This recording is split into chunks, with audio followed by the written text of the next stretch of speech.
All right, everybody, we're gonna go live and look at some scripts with John and Robert. So Draco never shows up.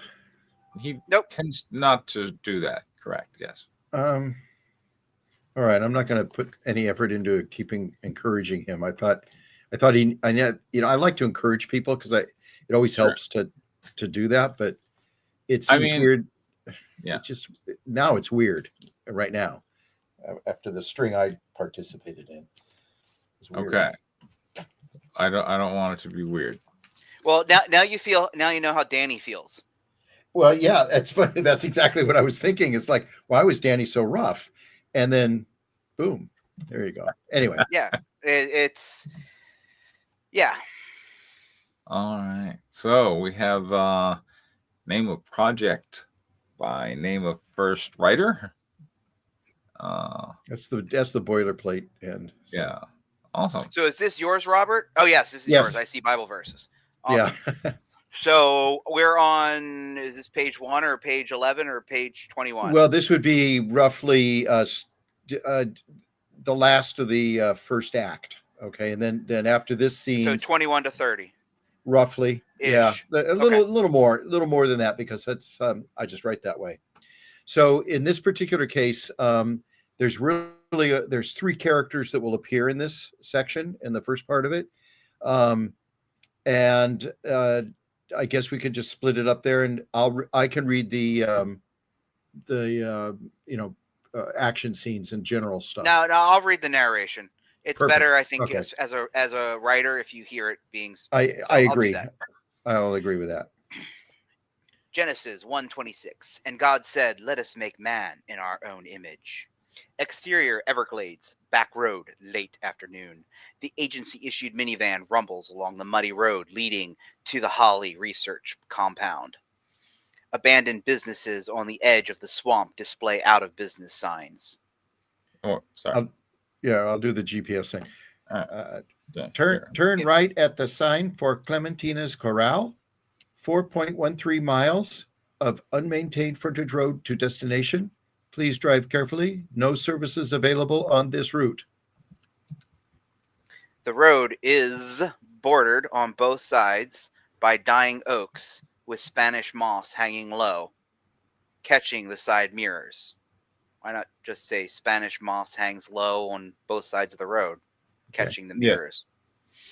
ICE agent Nick Charles, age 45, looks out his window and caresses Carcasses. and carcasses of. Is this the first time we're meeting Nick Charles? Yes. Okay. Looks out the window and carcasses of feral pigs and stray dogs, half eaten by gators and crabs, and picked at by red and black vultures. Is that a sentence? A long one. I mean, hold up. Nick Charles looks out his window and carcasses. Yes. Of feral pigs and stray dogs. Oh, yeah, not really. Okay. Yeah, that's not a sentence, really. And unless the red and black vultures are in scene, I'm not sure what that adds to it. I mean, because unless we're carcass fanatics, a half-eaten carcass is a half-eaten carcass. I mean, I don't know if we're going to notice, oh, those are gator mites, dog marks, and vulture marks. I think a half-eaten carcass is a half-eaten carcass. Unless you actually want a gator chomping on the carcass. Oh yeah. Well, I would if I were directing this. Absolutely, that would be the case. As you. Well, you're the dribble on. writer, so tell us what we're supposed to see in scene. The director will figure out how to shoot it. You're just to tell him what to shoot. Yeah. Okay. So, yeah. The swamp has encroached to the edge of the road. Exterior, human, alternative, Lifeforms Institute. Same. The gated entrance is at least a foot underwater. The car is of no use in the hubcap deep sludge. A rickety wooden walkway leads to the front service building. Signs hang from the chain link fencing, warning the property is condemned. Instead of just saying signs warn that the property is condemned. Right. Water is halfway up to the front floor of the two main buildings. Josiah Jakes, age 60, groundskeeper, is rocking in his chair on the porch. Why doesn't he just rock in his Why doesn't chair? it rock? Yeah. This is Josiah Jakes, groundskeeper, rocks in his chair on the porch. Anyway, a simple hand fan waves the air around his face. Oh, is the hand fan just kind of like flapping in the air all by itself, or is Josiah fanning himself? Well, it's a hand fan, Fingers. so yes. Yeah. That's not what it says. Fingers spread wide, his other hand holds open a Bible on his lap. Nick approaches. I am Ice Agent Charles. He shows his badge. Are you Josiah Jakes? Josiah slowly looks towards Nick. Yes, sir. JJ most call me. You're here because Professor called about the intruder. Nick puts the badge back on his service belt.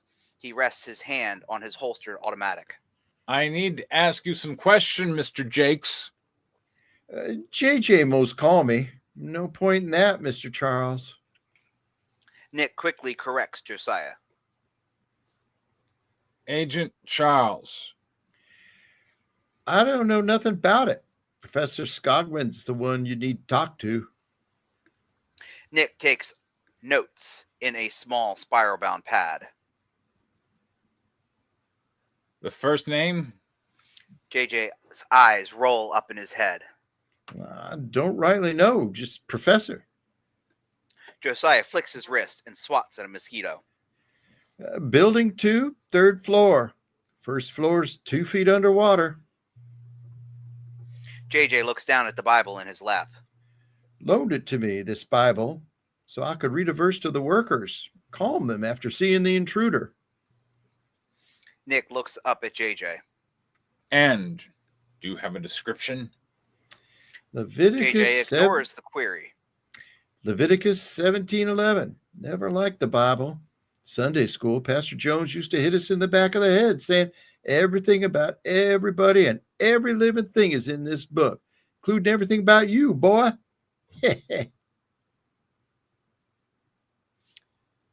JJ chuckles. What does that have to do with the professor? JJ slowly answers. Nothing, I suppose. Just said read the verse. And? The life of the flesh is in the blood. Now, what you suppose that means? I mean, about that intruder. Nick, shaking his head, turns back to the car. I'm getting my waiters from the car. JJ shouts after him. Bring a lantern or use mine. Gets dark early this time of year.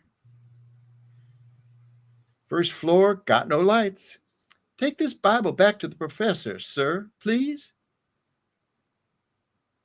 Nick returns and watches JJ board a John boat. Over the hum of the onboard motor, JJ calls out. Don't forget that Bible. It's an old one. Keep it dry. I'm headed home. Faster by boat. Access road's been flooded. It ain't coming back.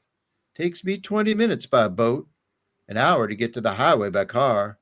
Yes, sir, the boat. JJ looks up to the sky.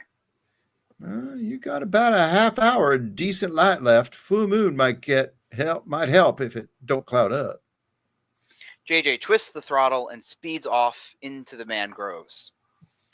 Interior, building 2 Holly, late day. Moving slowly through waist-high water, Nick is startled by the flutter of dozens of wings overhead. Several rats swim past him. Clambering up the staircase, he makes it to the 3rd floor's cavernous room. Interior Holly archive. At the distant end, a long ornate window silhouettes a person hunched over a large book. Professor Skagwagman. A deep, gravelly voice responds. It's Goman, long O. The G is silent. Nick writes in his notepad. You put a call into the ICE office of an incident, a possible illegal immigrant sighting. Close, but not quite. I told a life form that looked it was human. I'm doing JJ. I should do Greta. So professors are she. Yeah. She takes a long drag from the half-smoked cigarette and extinguishes it in an overflowing ashtray. Nick places the old Bible on the desk, removing the waiters. He stops and looks up. Life form. Yes, and you are Agent Charles. Agent Charles. I'd hoped they'd send you. And yes, life form. Go on. Professor Grethe Skogman removes her glasses from the bridge of her nose and lets them hang from the lanyard around her neck. She moves the Bible aside, leaning back. She picks up an ornate silver cigarette case from her desk. Grethe gestures with the case, offering a smoke. They're French. Nick waves it off. Lighting the fresh, unfiltered cigarette, she continues her tale. The workers shoring up the first floor saw him. Him. By their description of a cape, a pompadour hairdo, yes, a him. When exactly was the sighting? Last Friday at sunset, just as the workers were finishing for the day. Please, let me finish without interruption. Nick gestures, surrendering the moment. The lighting made it difficult for them to see. The ground fog always comes up this time of year, and the setting sun turns everything into a silhouette. Grethe pauses, looking away from Nick, says nothing more. Frustrated, Nick checks the report, then his notes, and reads aloud. Was floating above the water, then disappeared into the mangroves. He snaps the notepad shut. Floating in a boat, a raft, a skiff. Listen, Professor, did you witness any of this? Or is it all hearsay from the day workers? They're Haitian, right? Given to voodoo and zombies. Oh, that's racist. Yep. Your prejudice aside, Agent Charles, all 8 of them saw this incident, as you call it. They all, to a one, said he was 15 feet above the water surface. With all due respect, setting aside my prejudice, what a crock. I know your background, Agent Charles. I checked you out with my contacts at the Airborne Object Institute. You believe there are alien beings. I investigated reports as for belief to a one. All were all more believable than this. One sighting, please. I guess we're done here. Not yet. I am in a different business now. Illegals. I've not swallowed your workers' stories or their lack of involvement. There has been activity. Something out of the ordinary is going on. Greth leans forward. A ship arrived last month, the Merciful Sea. Several crew members had mysterious ailments, all involved a heavy loss of blood. Part of our mission is to prevent diseases entering the States. Immigrants, illegal ones, are central to this threat. Greth makes busy with the papers on her desk, disengaging from Nick. He raises his voice. There is a group of climate activists. Specifically, we are looking for members of CAN.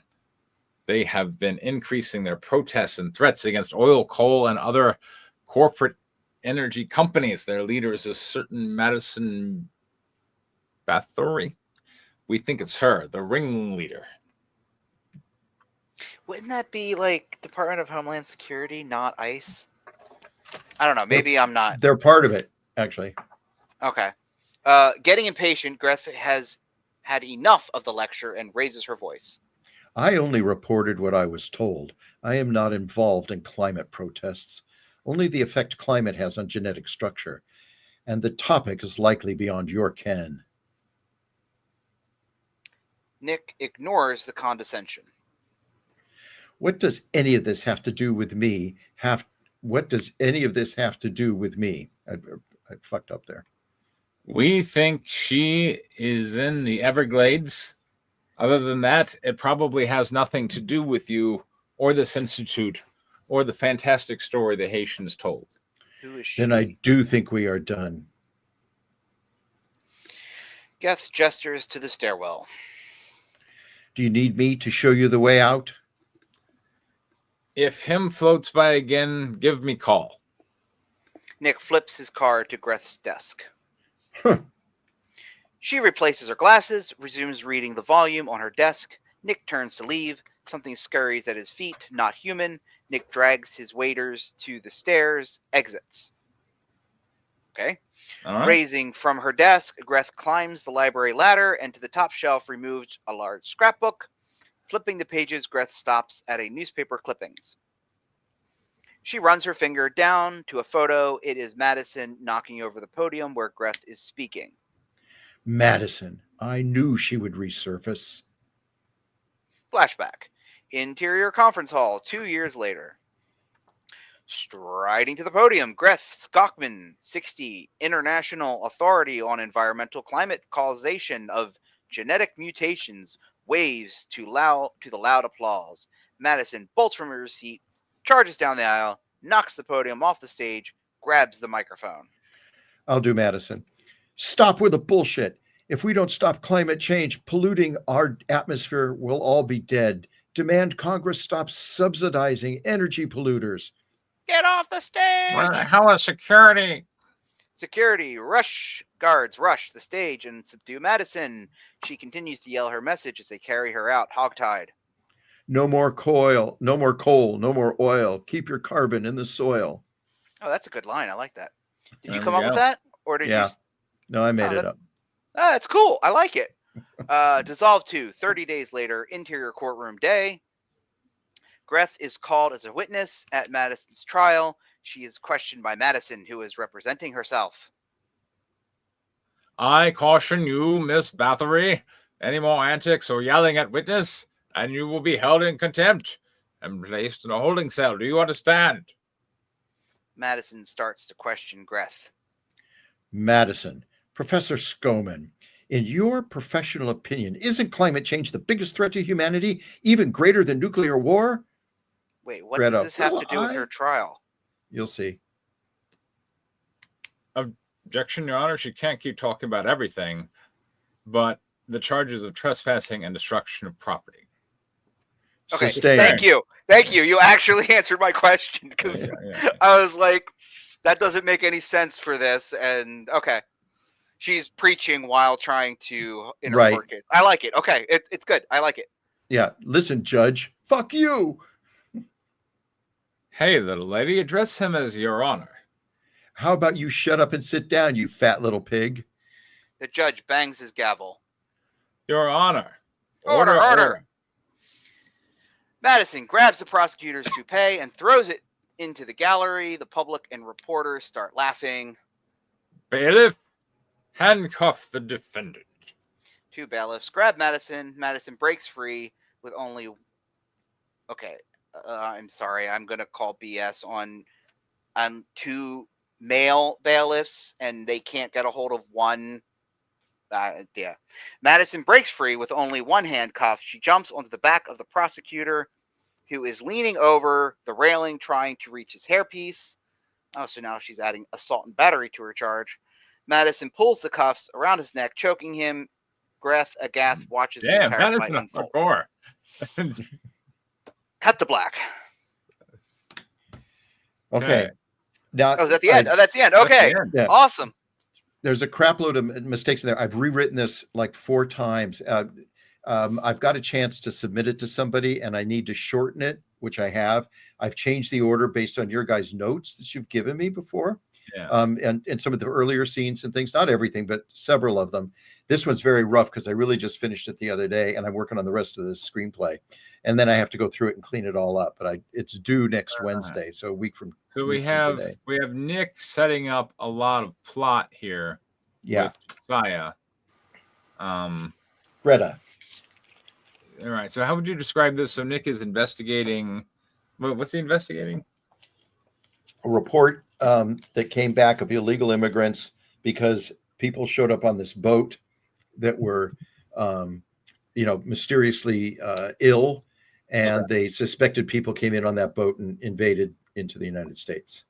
All right. So Nick is investigating this immigrant situation, and then we go to the trial of Madison. As a flashback, yeah. Oh, that's a flashback. Now, is this Madison? Is this? Now I don't even remember the names. Is she one of the people that was in the previous 10 pages that was on the boat? Yes, not on the boat. She's the one who raised the cow and saw her prize cow getting drained of blood. Okay. Okay. And then Okay. she wakes up in the dream in jail, and this is why she's in jail. So that was foreshadowing of this to the flashback. Okay. What's up, Okay, Erwin? How you doing? Hey, Hey, Erwin. can you hear me? Hey, yeah, we Yeah, can hear you. Okay. So yeah, you're cool. going full on Christopher Nolan here. Okay. A little bit. Yeah. All right, Sean. I hope. Well, it's a tricky thing to do, and it's a tricky thing to do well. I mean, even Chris Nolan doesn't nail it every single time he tries. Right. It's almost become kind of a thing with him that people expect now, so a lot of people are looking for it. So I think it makes it a little bit easier to follow at times. But I think it's an interesting way to tell a story, and I think if you can pull it off, more power to you. Well, no, let's not go there. So I liked the Institute scene. I like the way you set that up. It was very atmospheric, very much in line with the whole vampire underworld, dark, mysterious thing you got going on there. So I really like the atmosphere that you set up in that scene. I thought it was pretty good.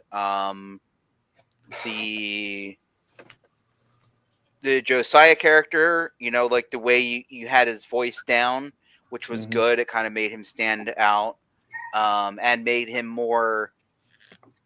seem more like a real character that you'd expect to run into, like, down in the bayou, or yeah, in the glade. like, yeah, I felt like you really nailed that.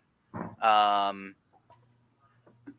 yeah, as I said, that was really very interesting, and so.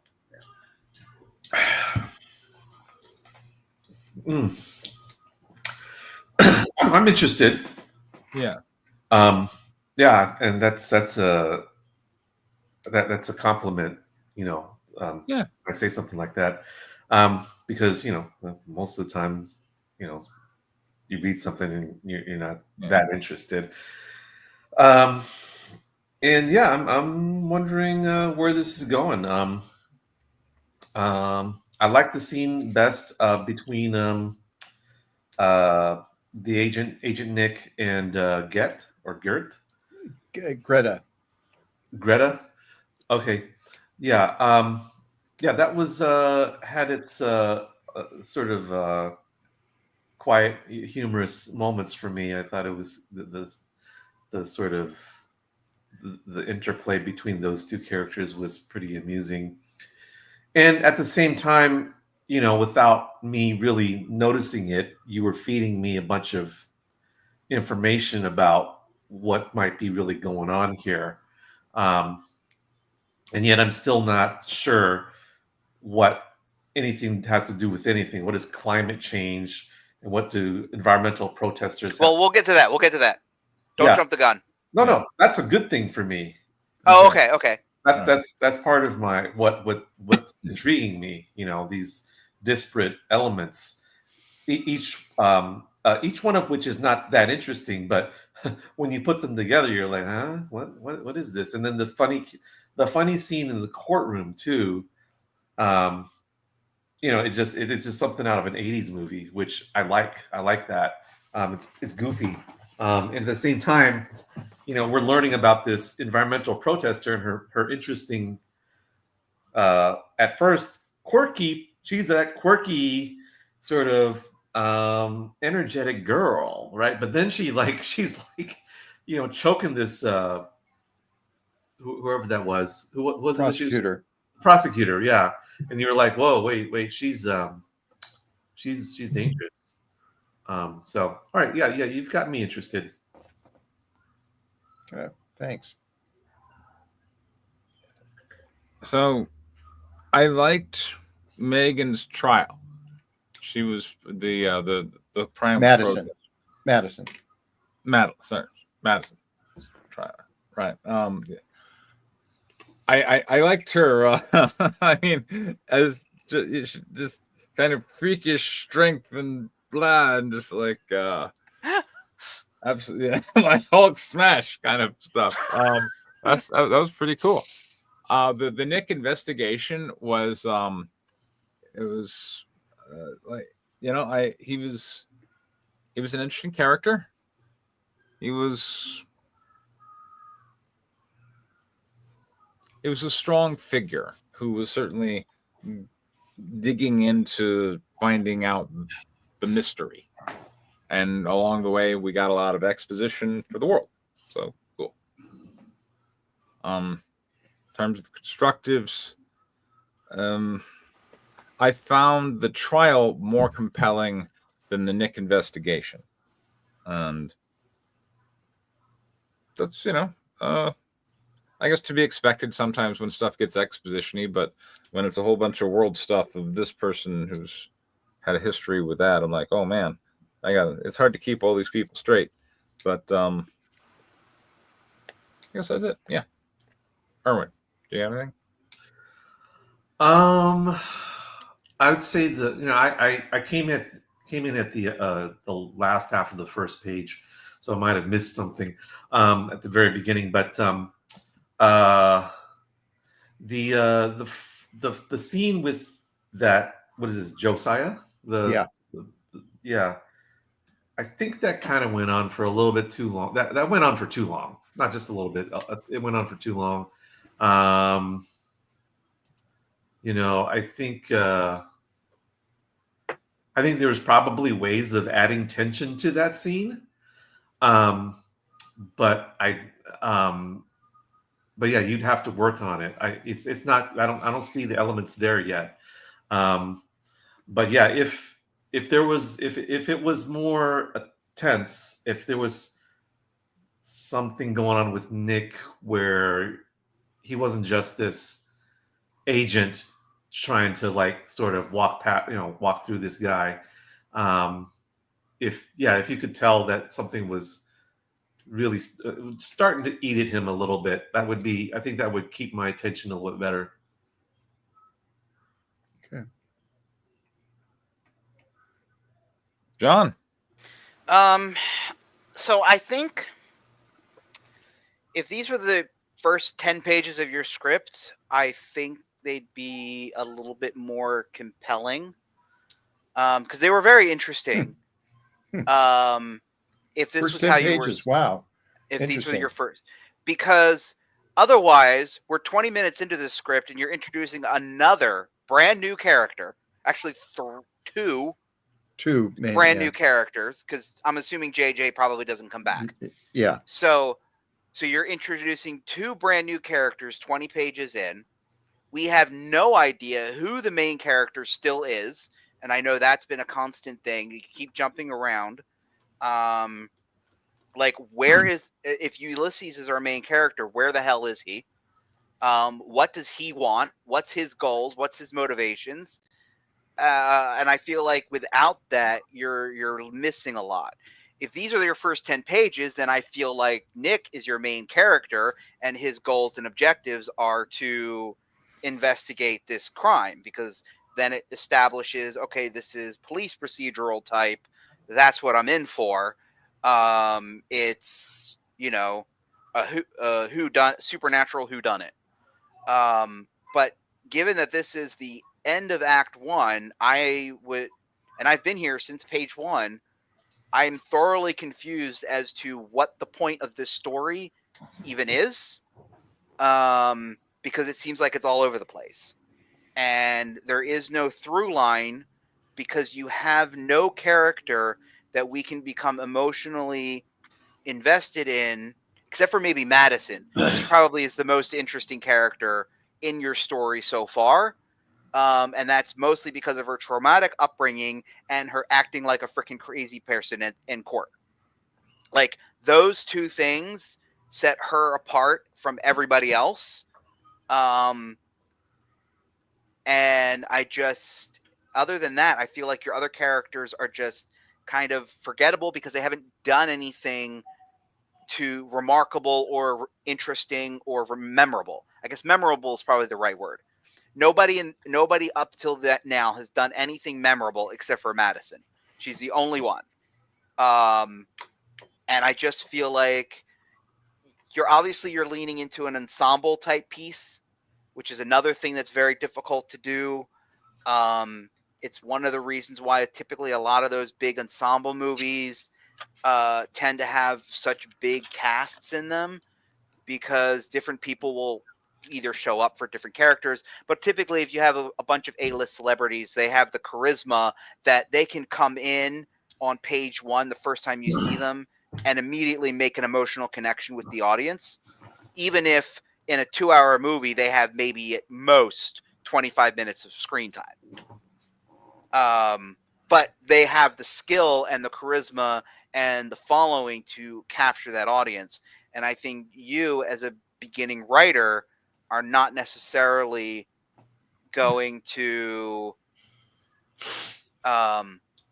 be able to pull that off because you don't have the writing. You're not working. A studio didn't come to you and say, "This is our idea. I want you to write it." So you don't have that behind you, and I'm concerned. Let's put it this way. I'm concerned that, let's say there's a grain in this story that people like, and somebody comes to you, a studio, even a small studio, might come to you and say, "Hey, Robert, we love this story. We want to make it into a movie. We're going to pay you $50,000 for the rights." They get you a check. They take your story. They're going to take one of your multiple subplots. They'll pull one out, make a whole movie about that, and that's going to be the movie. And I'm concerned that that's what's going to happen to you, and all of your work. Now, of course, you'll be walking away with a check, so you may not care. But I feel like that's not the story that you want to tell. So I think it just needs to be more focused. I'll put it that way.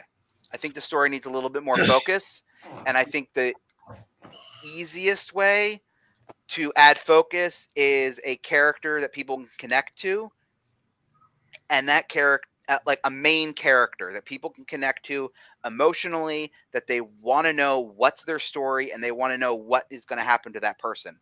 And we all, and of all these characters, all we have is Madison, and we just met her in the last 10 pages. And I know you're trying to do all this funky stuff with time, but I don't know if that's entirely working for you. I think it may be working against you, because I think if you opened with Madison and her traumatic background, and we keep jumping back to her throughout this story. What was the? It was, I know, and again, it wasn't a very. What was that movie that the Wachowskis did? That was set in the future with Tom Hanks. You're not talking about Cloud Atlas, are you? Yes, Cloud Atlas. Thank you. I hated that. It was so. Robert's story kind of reminds me of that, but again, Cloud Atlas, what that had Tom Hanks as a story narrator, who was basically keeping the story focused and getting you through all of these wacky time jumps. And there were actually like 3 or 4 different subplots going that were all supposed to tie in at the end. And at the whether end, I didn't care. that's fine. That's fine. Yeah. it had lots of Asian titties in it, so I was very much into that.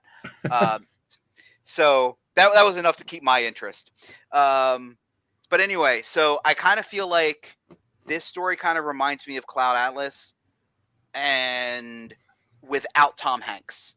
And that's kind of where I feel like this may end up not working out for you the way you want it because you don't have that. But I think if you can make somebody like Madison that person, because she's a very energetic and at least interesting character, give us a little bit of her, like if you can get her and doing something in every 10 sections of 10 pages, then at least you can kind of keep your story going and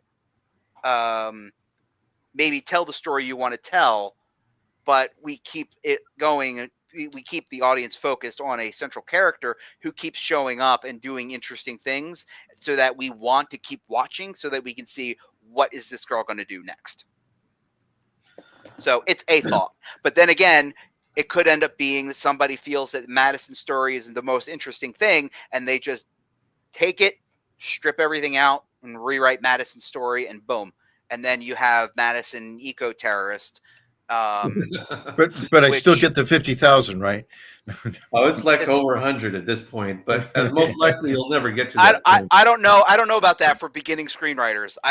Screenwriters are the lowest paid people in film. Well, I mean, I guess the way you're talking, you're Not if assuming you're not in the WGA. Yeah. Are you in the WGA, Robert? No. I Yes, register my he's not- stories with it, but that's about it. He's not going to be getting WGA rates. I thought the studios had to abide by that Hollywood was a union town. And They do. Yeah. If they buy your script and, There's minimum wage though. Like it'll be whatever. I'll take the minimum wage of 75 grand, which is what the base for buying a script is. So yeah. It's good if you can negotiate WGA rates, and that's not assuming that you don't sell it to. Well, I know Fox Searchlight doesn't exist anymore, but that's assuming you don't sell it to an indie studio that then turns around and sells it to a major studio. You're out of the loop at that point. Yeah. Right, because then you get paid whatever they're willing to write the check for, and WGA rates go out the door if it's through a small company like that. Yeah, that's why they exist. Yep. I've been in the offices of Montezuma as far as the Cats Productions. They did Milagro Beanfield Wars and Selena and all that, and some other movies and stuff like that. And the walls are lined with scripts. Like there are shelves full of scripts. Yep. It's that's what I'm saying. You'd be really lucky if somebody wanted to strip your script down to like one character and rewrite it. It's just, and that they did, like, maybe luckily, like if they had a great year, they do one movie in a year. Well, that's what Legion is talking. Legion, whatever it is, Legion is doing. They're promising maybe 2 a year, and they still have it open where people can invest in it, if you will. It's even though it's registered with the SEC, it's a lot like it's crowdfunding essentially at this stage, and that's what but they said we'll never be much more than that. We don't expect it. What their play is to do. They've got a couple of good films so far, and they expect to have a couple of more good films. They market well, which is their strength. And if they do that, then they'll be sold, to a major studio as a sub-production company sitting on the lot somewhere, where they pick up these little scripts and do exactly what John just described. So, yeah, or the company puts out a couple films like New Line Cinema. You put out a couple good films, you put out a bunch of crappy films, and then they just sell the whole company in the library to a major studio. Yeah, well, you just described MGM, basically. MGM was a major studio that went on financial problems and eventually got bought out, kind of like the way what happened with Fox. It got New Line Cinema cut up into pieces and bought out. So MGM, right. The film library was all that really survived. Well,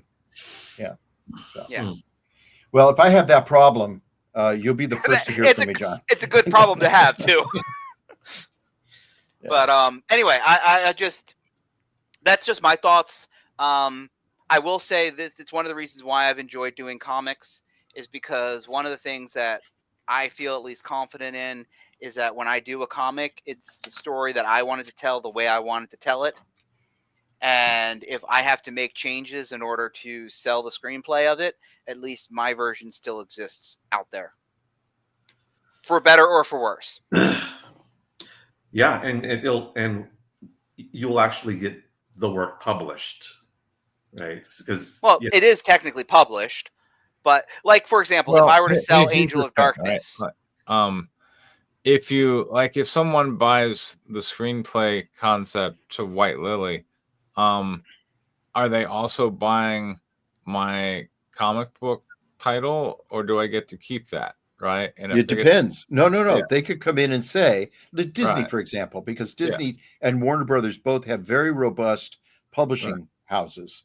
Yeah. And if they were to come in, they would say, listen, we're buying the whole thing because we know how to Right. market it. We know what the strength of it is.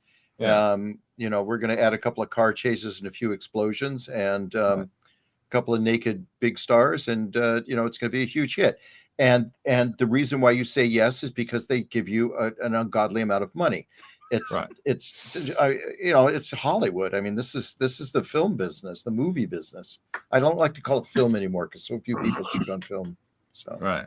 but frankly, I can't remember Disney buying both, or any company, any film studio buying both the film rights and the comic book rights. Disney did it, was to some extent it was limited with Winnie the Pooh, and that was a huge controversy because there were certain things the estate of A.A. Milne wouldn't let them do, but there was other parts of it that they could do anything they wanted with and did, including cartoons and other stuff. And I'm trying to think of the one Warner Brothers did. I can't remember, but Warner Brothers did one where there was a quote unquote an outcry from people who had grown up with it. Again, it was a kids kind of thing. I'll look it up and I'll try to remember for next week. But they could do that. They don't always, I agree. Because why should they? They're in the film movie business. But like I say, these are problems that I want to have and worry about. So yeah, who doesn't?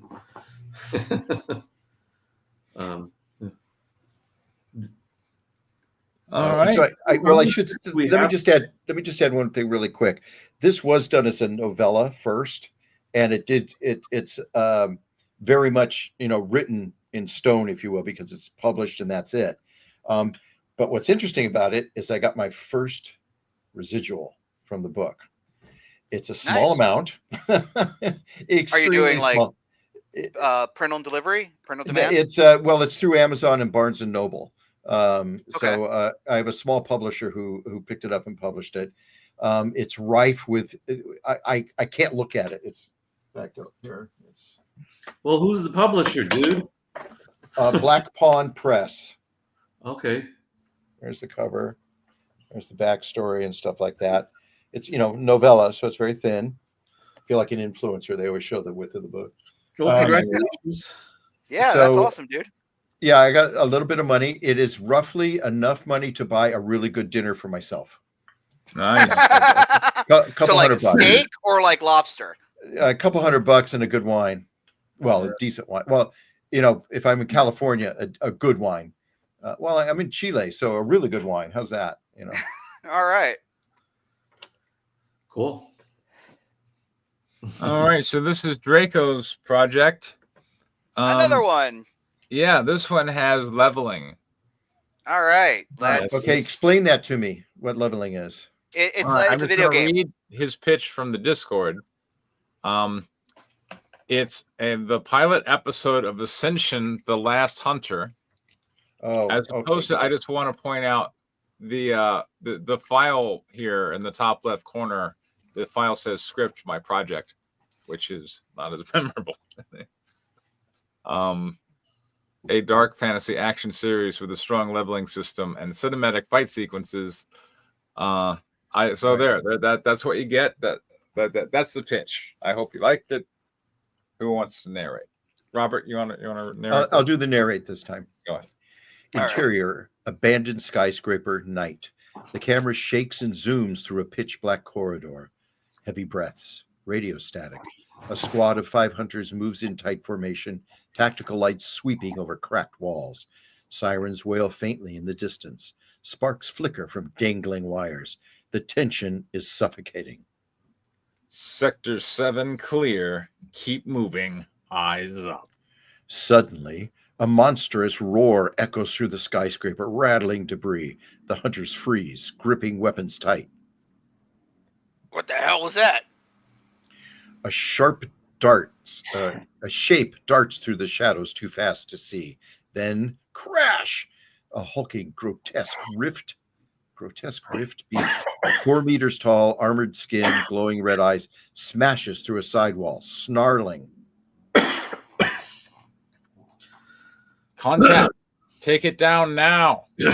Gunfire erupts, muzzle flashes strobe across the darkness. Bullets ricochet. Whoa. Bullets ricochet off the beast's hides, barely scratching it. Hunters fan out, shouting over the chaos. It's not going down. Fall back. Well, no, that's not the squad leader. I don't know why a random person is saying fall back, the squad leader, but Okay. The beast lunges, grabbing a hunter and hurling him across across the hall. Screams cut short. Blood spatters. Sparks rain down. Cut to Jace Parker, mid-20s, lean, eyes wide with fear. Hold up. Draco, I just want to point out real quick technical error here. All right. Like this is I feel like brilliance comes in just mastering the basics. So I just want to go, this is absolutely not correct just to go cut to as a transition to go to Jace Parker, because I don't know where Jace Parker really is, because this is screenplay format. I need a slug line that's going to give me information, interior, exterior, what's the location name, all that good jazz. And when you put that, it's an implied cut. So don't give me cut to, give me what the location we're cutting to is, and then the cut to is assumed. Okay? Anyway. Okay. I mean, technically, I think Jace is in the room with them, so he just appears out of nowhere. So then what is the cut to even there for? What does this accomplish? Yeah, because again, Jace is here and he's doing shit, and squad leader's here, so I think he just appears out of nowhere. Okay.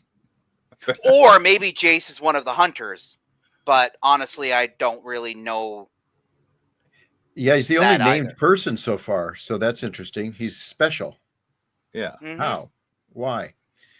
Jace Parker, mid-20s, lean, eyes wide with fear, stands at the back, shaking. His rifle trembles in his hands. Sweat beads on his brow as he takes aim, but his hands are unsteady.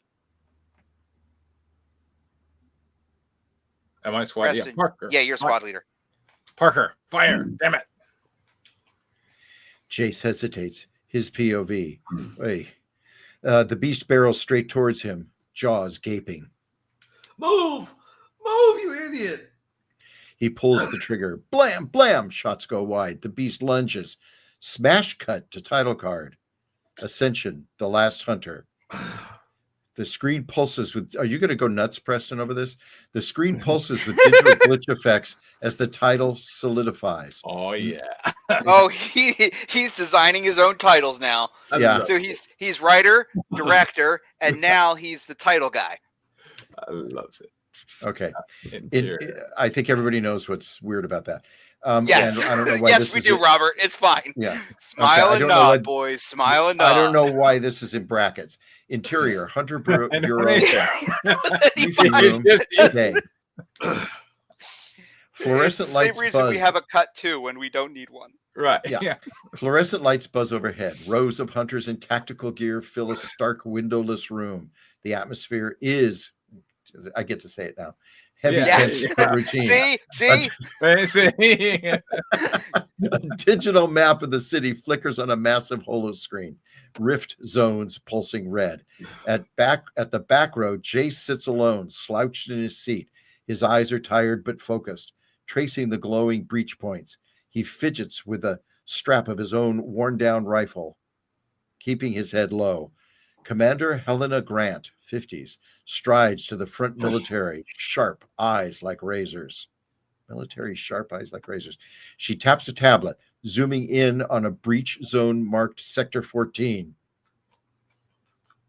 Sector 14, mid-tier breach. Entry confirmed at 1900 hours. Standard clearance protocol. No civilians reported on site. You know your jobs. Murmurs ripple through the room hunters. Through the room hunters. Through the room. I got it. Okay. Murmurs ripple through the room, period. Hunters exchanging nods and quiet comments. Robert, that is not what he wrote. Read it like he wrote it. Squad Alpha Room will lead hunters point. is not a hyphenated term. They're not room hunters. They're not hunting rooms. But that's what he wrote. Squad Alpha will lead point. Squad Beta containment perimeter. Squad Gamma cleanup. No screw-ups. Oh, yeah. There we go. Jace eyes his squad patch. Gamma. Squad patch Gamma. Read it like it's written. I can't. Help. He exhales sharply, bracing himself. Suddenly, Kane Mercer, early 30s, smug, confident. How do we see confident? Leans back in his chair, stretching lazily. His elite squad decked. His elite squad hyphen decked out in upgraded armor hyphen flanks him. Commas. Just give me a fucking comma. Kane catches Jace's glance and smirks. Gamma Squad, huh? Hope you guys packed body bags. F. Franks don't tend to come back in one piece. Laughing from Kane's squad. Jace stiffens but says nothing, gripping his strap tighter. Sorry. Nearby, Emma Cross, 30, sharp, disciplined, glares at Kane, unimpressed. Enough chatter. Get geared. Move out. Hunters rise in unison, chairs scraping back. Jace lingers a second longer, staring at the breach map, his reflection faintly visible on the holo screen, small. Holo, screen, small. Outnumbered. Just another job. Try not to die. Why is this in brackets? I don't get it. Interior, Hunter Bureau, locker Why room, moments Why later. does he use hyphens when he means to do spaces or colons or commas? Yeah. The room is filled with a metallic clatter of armor plates and weapon checks. Steam hisses from a nearby vent. Rows of lockers slam open and shut as hunters prep in their near silence. See, They just said it wasn't silent. yeah. Whatever. You without know, speaking. I want you to know, like, practice is what really helps. So I feel like just intuitively, Robert, I want to rewrite the first sentence, Yeah. right? Yeah. I don't want to say the room is filled with. I want to say the metallic clang of armored plates and weapons checks fills the room. That's what I want to say. Yeah. Right? I agree. Well, I'm guilty of this too, so Yeah. it will be fixed. Jay sits at the dented bench, lacing his worn boots with quick, practiced hands. He pulls on his tactical vest patches, frayed from overuse. It's vest Marcus- patches. What he Okay. wrote. Marcus Hayes, mid-20s, energetic, good-natured. Oh, he wrote that right. Yeah. Except for the hyphen. Drops down beside him, helmet tucked under one arm, grinning. Oh, I saw some commas. Thank God. Am I Marcus? So, another glorious death trap. Ready to make history, Parker? Jay smirks faintly, shaking his head. Yeah. As a footnote, someone else's victory report. Come on, man. You gotta lighten up. We're due for a clean run. Plus, we're too stubborn to die. Remember? Jace opens his locker and pulls out a small, crumpled photo A. Quiet moment. Oh, you've killed me, John. Now I'm going to do it. The photo shows a smiling woman and a young boy, his family. He studies it for a beat. Oh, Jesus. Eyes darkening. Danny, you don't know before what you're missing. Eyes darkening before tucking it carefully into a zip jacket. Yeah. Gotta make it back. Marcus notices but doesn't pry. He leans in, voice lower now, genuine. We've survived worse. We stick together a watch. each other's backs. We'll get through it. They bump fists, the unspoken bond clear. And hey, maybe you'll even score a kill this time. Jace raises an eyebrow, smirks dryly. Dream big, Marcus. They both rise, slipping on helmets. I'm sorry. The sound of rifle mags locking in They place rise, slip on echoes as they head toward the exit ready but uneasy. All right, hold up. I just want to point something out here, right? Let's say I gave this if they to you, slipped John, on their the helmets, artist, if they or, slipped on helmets, they'd be on the ground. or director. How does It'd be funny slipping on helmets and all falling down. Yeah. Marbles. That's how I read it. They rise, they slip on helmets, they fall. But I'm also saying that the cut to seems a bit extraneous, right? Like if you just take it out, then we would naturally just cut to the next scene anyway, right? There's nothing special. Well, that's about what the scene header's for. That's what the scene header tells you. Yes, Yeah. but Draco has to be the writer, the director, the graphics, the title graphics guy, and the editor. He can't leave any other job to chance. He's got to do everybody's job. Yeah. All right. Exit And the bracket sector man. And the bracket man. Oh my. Exterior, Sector 14, skyscraper breach site, night. A towering abandoned skyscraper looms against the night sky, its windows shattered, its frame scarred by years of decay. A faint, glowing rift pulses near the top floors, and otherworldly crack in reality, humming with quiet menace. Sirens wail in the distance as floodlights sweep over debris-strewn streets. Multiple armored trucks and hunter squads unload gear with mechanical precision. Tactical chatter hums over comms. Jace and Marcus step out of their transport, weapons at the ready, scanning the building's ominous silhouette. Well, it's not the worst I've seen, but it's trying real hard. Jace adjusts his helmet, eyes locked on the distant glow above. It's always the quiet ones that bite back hardest. A nearby Kane Mercer saunters up, flanked by his elite squad gear spotless, eyes sharp. Kane claps a gloved hand on Jace's shoulder with a smug grin.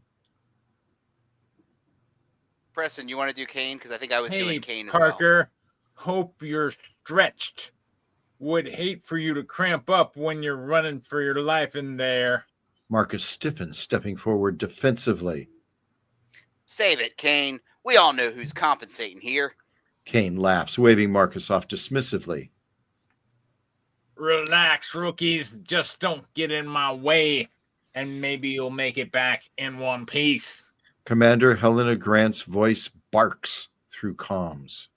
Squad Alpha, Beta, Gamma ready for breach. Move out. Kane and his squad head for the main entrance, full of swagger. Jace and Marcus exchange a tense glance, both adjusting their grips on their rifles. The camera tilts up, revealing the skyscraper's jagged silhouette stretching into the dark sky, the rift breach flickering ominously like a wound. Just another job. Gamma squad files in, vanishing into the shadows of the building. Cut to interior, skyscraper, lower floors, night. The world turns claustrophobic. Flickering lights reveal narrow hallways lined with broken glass and toppled furniture. Dust motes swirl with every step. The silence is deafening only. The cackle of comms and the clink of boots on the metal fill the air. Gamma squad moves in tight formation, rifles raised. Wait, stop. Stop. I have a quick question, if I could. All right. You mean how's the silence deafening while there's also the crackle is of deafening. comms and boots? Only the crackle of comms and the clink of boots of metal fill the air. Can That you sounds like explain sound that to me? It's the sounds of silence. They wrote a song about it. All right. Anyway. That'd be a good soundtrack for this, I think. Okay. Gamma Squad moves in tight formation, rifles raised. Jace scans every corner, sweat dripping down his temple inside his helmet. His HUD glitches slightly, static flickering across the targeting reticle. It's too quiet. Where's the welcoming party?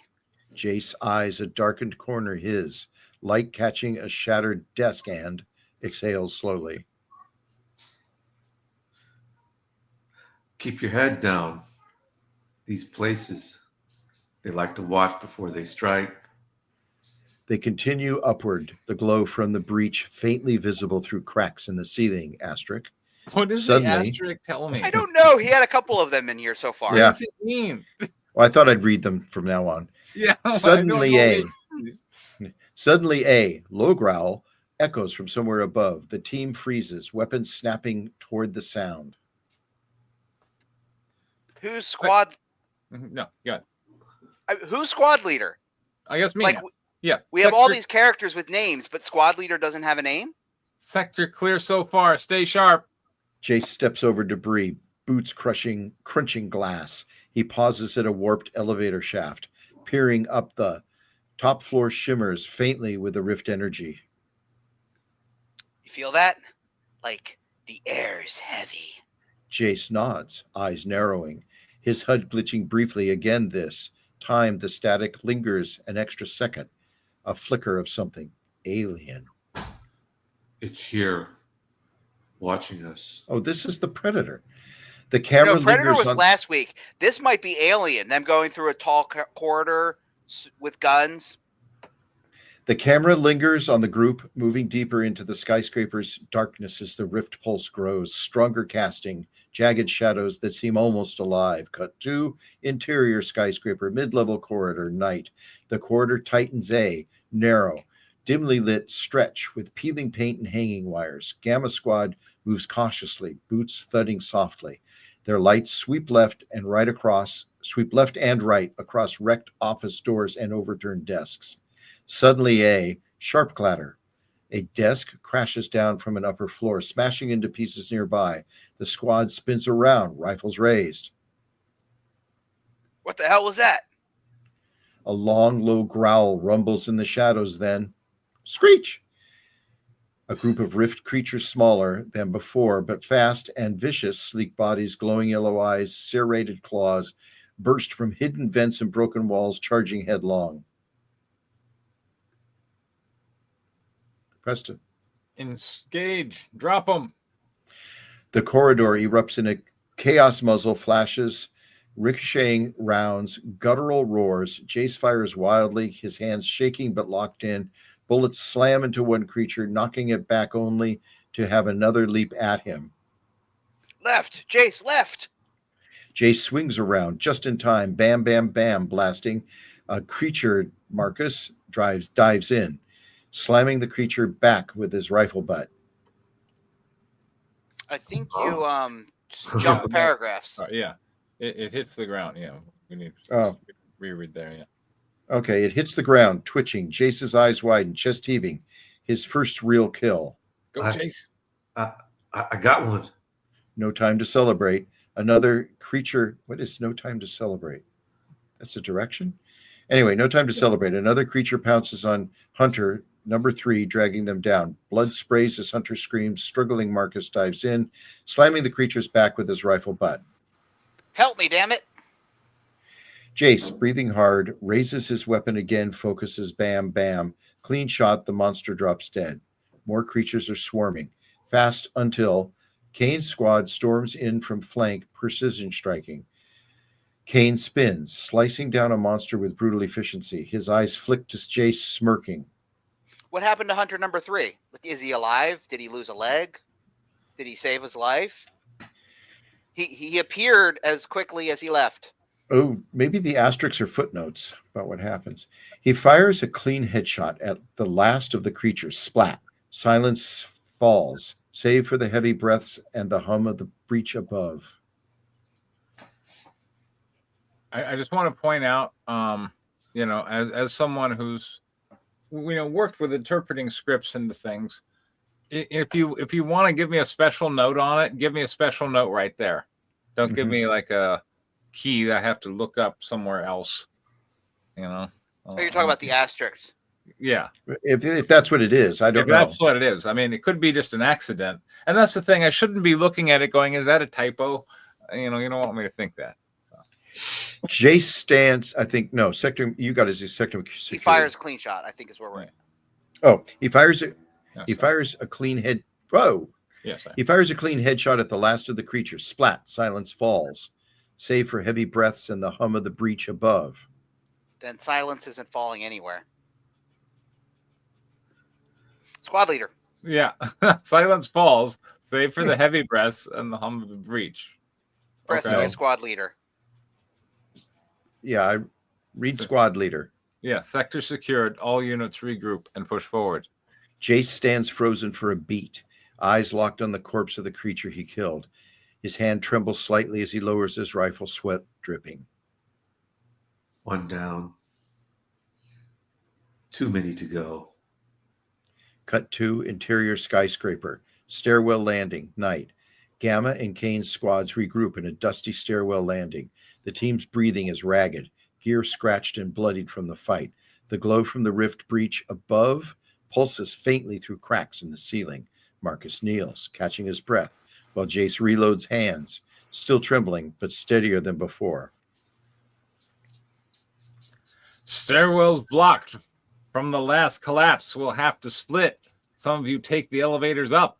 Everyone exchanges tense looks. The elevator shaft looms beside them, dark and foreboding, cable swaying slightly. That thing barely looks stable. We don't know what's up there. Kane steps forward, cocky as ever, flashing a grin.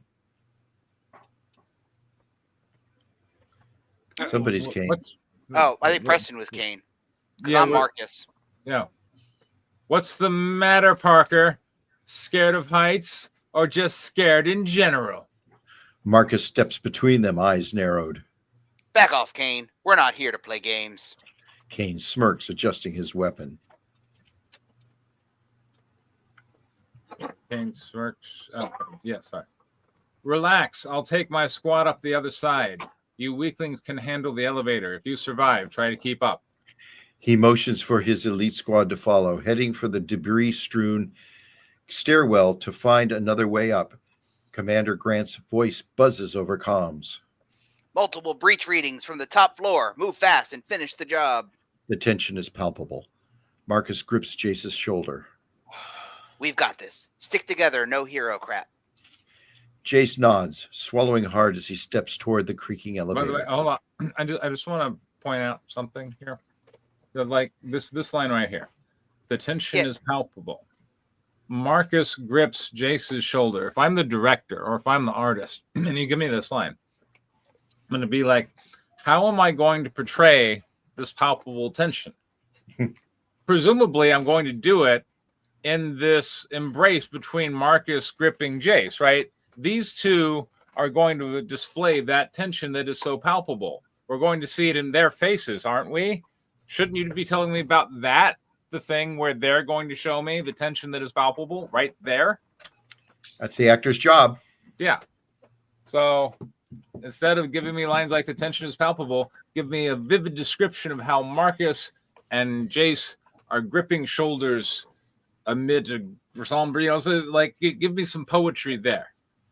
But this is not poetry. Jace nods. We've got this. Swallowing. Oh, yeah, I read that line already.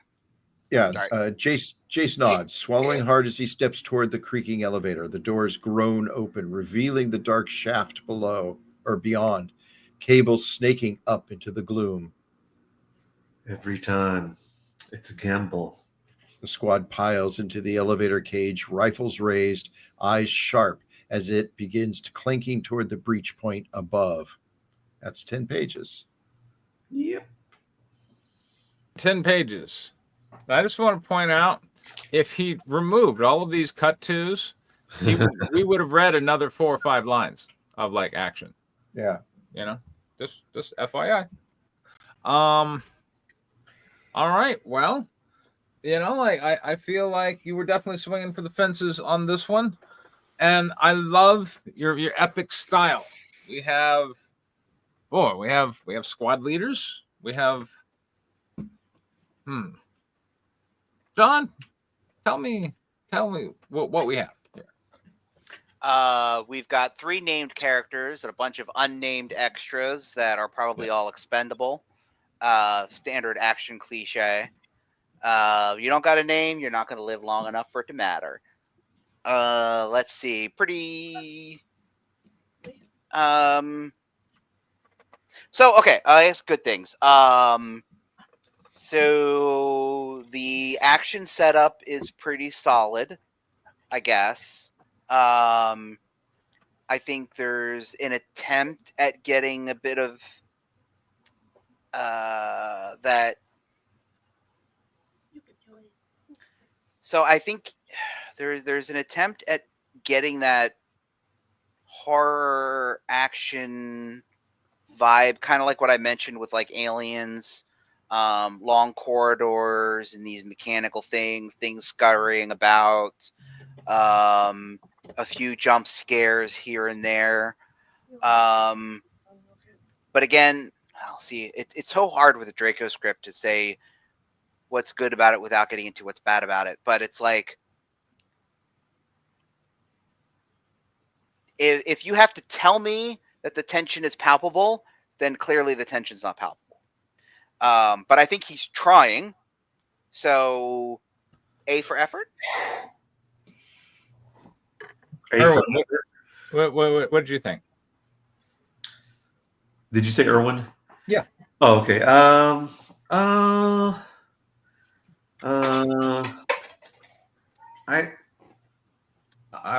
wasn't that engrossed. I think, so my comments tend to be somewhat general a lot of times, because I think that's kind of what the writer is aiming for, is just for the reader or the potential viewer to be engaged in what they're watching, right? And I've watched a lot of action films, and this one is not. It's not pulling generic. in much. It's rather generic. I think if you had a good actor, I think that Jace could pull in the audience. If you had like a young Bruce Willis or something like that. What was that? What's that movie called? What's one of those series? Die Hard. Oh yeah. Those aren't like just astounding scripts, I don't think, but yeah, they're not story built masterpieces, but they do draw an audience. Yes. Yeah. The characters are fantastic in those. So.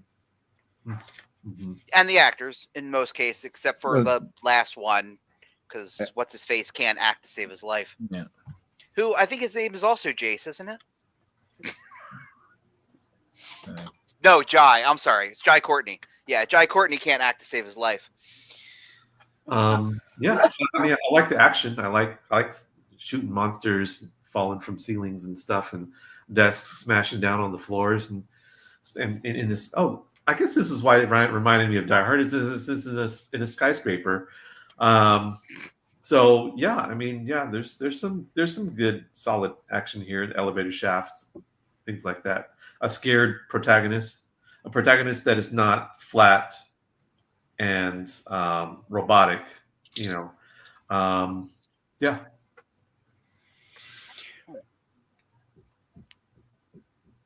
Robert, have you? Yeah. Yeah, I do. I actually liked that it was dialogue light.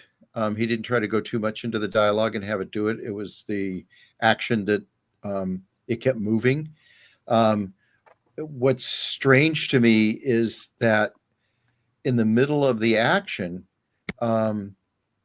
he started to go to the dialogue, where I don't think the dialogue, I know there's kind of on the negative part of it, but it wasn't adding, it was taking away from what was really good about it. I thought that he moved from scene to scene.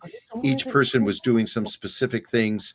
So that's where their characters were developed in like what those guys were doing. So they started to develop some characters. And to John's point, that, there's just too many of them. There could have been other guys that were launched off to do it, but then these two guys are left because there's really only two really interesting guys with attention, or maybe three. I would like to see Well, there's those only three guys. characters with names. That's my So, point. Yeah, just those three should be within that action, because then the action starts to be claustrophobic for them. But if there's other people around, you start to wonder, well, where are they? What are they doing? So I don't mean to go into the constructive parts of it, but I liked it. I don't hate to say it. I liked it. I liked that there was minimal dialogue, and that he set up the scenes. I'll get to the constructive part later, because there was something that John said that I want to expound on. All right. Constructive. Go ahead. Me? Oh, Yeah. cool. Yeah, you can start. Okay, so what? Going further with it, the problem with the characters is they were killing the action that was going on. It's like they had to stop and say something, to each other, or communicate with each other when there was nothing meaningful communicated. And so I felt that they were, it was just in the script reading, there was a hesitation there of where they were going. I wanted to see that action breakneck, just not stop. They're going after these guys. They're scared. They're being attacked, and they're going after it. And there wasn't enough monster for me. Who the fuck are these things? Why aren't there more of them? Or why isn't the one, more of a threat than it was? They can just shoot them and they die. And so, their fear wasn't justified by what I read. Their fear came more from the environment of a dark place than it did from the actual threat. That bothered me. I think is a key point that I think also, and Draco basically said this in his pitch. This is a video game script, and if you look at this like a first-person shooter and Jace is the player character, then this is exactly how a first-person shooter plays. If you're in a squad or whatever, you go in, guns blazing. There's dozens of monsters. They go down with a few shots because that's the goal of a first-person shooter. It's bang, bang, bang, bang, bang, bang, bang, bang, bang. Extra gets drug away. You shoot and then you move on. You forget about the extra that just got his leg torn off because he's an NPC. Nobody cares about him. And that's all of the chatter that they're all giving. That's all chatter that you get in any kind of military-based first-person shooter. It's just stuff you hear. It's part of the ambiance when you're playing that kind of a video game. And that's basically what this read like. It read like a first-person shooter going from location to location. We get an opening cutscene. Boss gives us a briefing. Then we get a little bit of cutscene banter between our characters. Then we are in the game and we're going through our level. And this level 1 is our high rise, and we're going through it like a video game. It's exactly what he said it was, and I guess that should have been my nice thing to say, is that he promised to deliver a video game script, and he delivered on a video game script. What do they win? What do they get? Where's their rewards? This is level 1. He hasn't even finished level 1 yet. Level 1 is the skyscraper, so however long it takes you to get through level 1. But the problem is, this is a video game script. It's not a movie script, and this is why most video game adaptations fail, because they try to rely on so when you play a video game as the player character, your emotional attachment is to the player character, and you want the player character to survive because you are the player, and that's how you experience that game. When you watch a movie, you personally have nothing that's not the same attachment you have with the main character in a movie, which is why so many times video game movies fail, because they don't establish that connection properly, or they don't think of it as, how do I make this character interesting and likable? They don't think of it as a movie. They think of it as a video game where you have an action set piece, and then you go to the next location, and you go to the next location, and you go to the next location. And I have a feeling that's what we're going to end up getting with this script. Yeah, we could definitely use like a a greater sense of like what is the deal with these monsters? You know, are they? Is this the first time they've shown up, or yeah, they've been apparently showing up at different places around the city or something? Are we protecting the city? What's the job of this crew? Motivation is what you're saying. Yeah.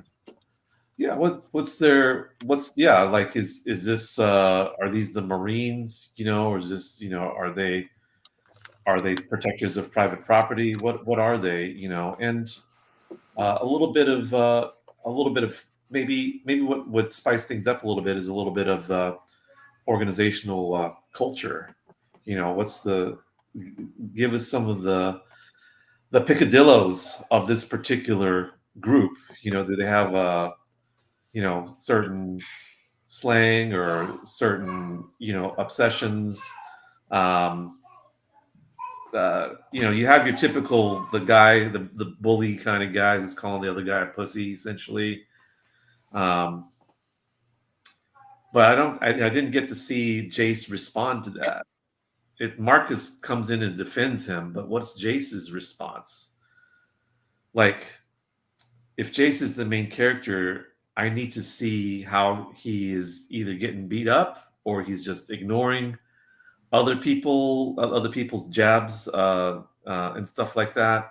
You know, I need to get a little bit more into a little more details about this character. What is his face showing? You know, what's his body language when all this is happening? He's a little bit scared.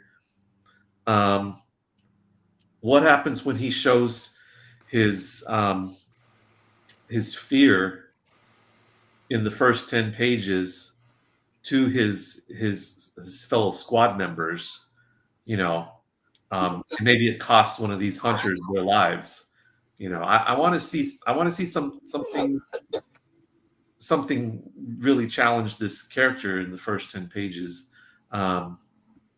So yeah, that's what I would encourage regarding this story. Or what about just character motivation? Like, we've got 3 named characters. What do they want? Why are they here? And why is being a part of this elite military force helping them to accomplish their own interpersonal journeys? You have know, a perfunctory photograph of the wife and child. I mean, it could be freaking anything, but Yeah. like, Mhm. but give it to us. You know, like, okay, Kane, he's a hothead, and he wants, maybe he's really scared, and this is all bravado, you know, and this is his way of, you know, showing off. And, you know, maybe Jace has a, you know, he's got his mom is elderly, and this is the only job that he could get, so he's got to do this. And, you know, like, again, these are things that real characters in real stories have. Video game characters, well, I'm the player character, that's why I'm here, you know. I just, yeah, give us motivations. They should all have one. Every named character should have a motivation. They should have a reason for being in the scene that they're in, and they should act in kind, whatever that reason is. And they don't always have to be the same reason, you know. But there should be a reason there, and it should influence how they interact with the other characters. Yeah. I mean, that said, I mean, you know, there are some movies where you don't get much in those first 10 minutes, but it's because, you know, Steven Spielberg is I'm thinking of like Saving Private Ryan. Like you don't really get into Tom Hanks's head. He has a trimmer in his hand. But Yeah, but again, we're yeah, talking Tom Hanks and Steven Spielberg. exactly. That's what I'm saying. Like, that's what I mentioned when we were talking about Robert's script too. It's like that's why ensemble films don't always rarely work, but when they do work, it's usually because you've got a good director and you've got the right number of actors with the right level of charisma that they can just suck you in. And, you know, that's Tom Hanks and Steven Spielberg in their prime could do that. And that's why you get invested, because, and here I just, again, you know, we're a bunch of amateurs, and to expect to get that kind of level right off the bat, and to make up for what your script is lacking, that's the issue, you know. And I just feel like, I mean, you could have something, as I said, it could be as simple as Jace is trying to take care of his sick mother and he needs this job. And if he dies, his sick mother is basically destitute forever. Maybe Marcus is gay and he's got a crush on Jace, and that's why he's there to back him up, because he's hoping that maybe one day Jace will, or maybe Jace is straight and he doesn't, and he never will reciprocate, and he just has to learn to live with that. I mean, there's an interesting character dynamic you can get into in an action movie in the first 10 minutes. Just between those two characters going into the heat. It's love. What is the term? Love requited? Unrequited. Yes, unrequited love. Like, there you go. You've got one guy who's focused on his family, and the other guy who's, I'm just spitballing ideas. And then, of course, my idea about Kane, just, being a hothead bully who's making up for his own insecurities. Like, there you've got character motivation for how these people are acting. We're not going to have the toilet again until Monday. You got to go downstairs. Okay, that was interesting. Sorry, I thought that was. Well, there's a motivation for sure. Yeah, that is true. Yeah, yes, yeah. I must shoot these monsters because I got to take a crap. And if I don't, I'm going to shit myself. Anyway, so yeah, I mean, I'm just spitballing random motivations. That the first thing that came to my mind, and I think you could have these characters interact with those motivations, even in the subtext, and I think you could still make it interesting, and draw people in your first 10 pages. Well, he's setting up the motivation, or at least I was waiting for the. But it could who happen gives later. a crap what the plot is if you don't like the characters? If you don't care about the characters, the plot doesn't matter. But the motivation that seemed to be was Jace proving himself. I mean, that's, he's scared. He's scared. I didn't shoot anybody. Maybe you'll shoot somebody. They kind of taunt him with it. And the underlying assumption in these things is that the other team members, even if they're nasty to you, they want you to succeed because you're part of a team. And if, everybody in the team is succeeding, you're really great. If, it's like, I felt that was being set up, Jace wanting to prove himself. True. But okay. But my point is, but why is he there? Why is he here in the first place? Why did he join this military group? That's a really good question. Why?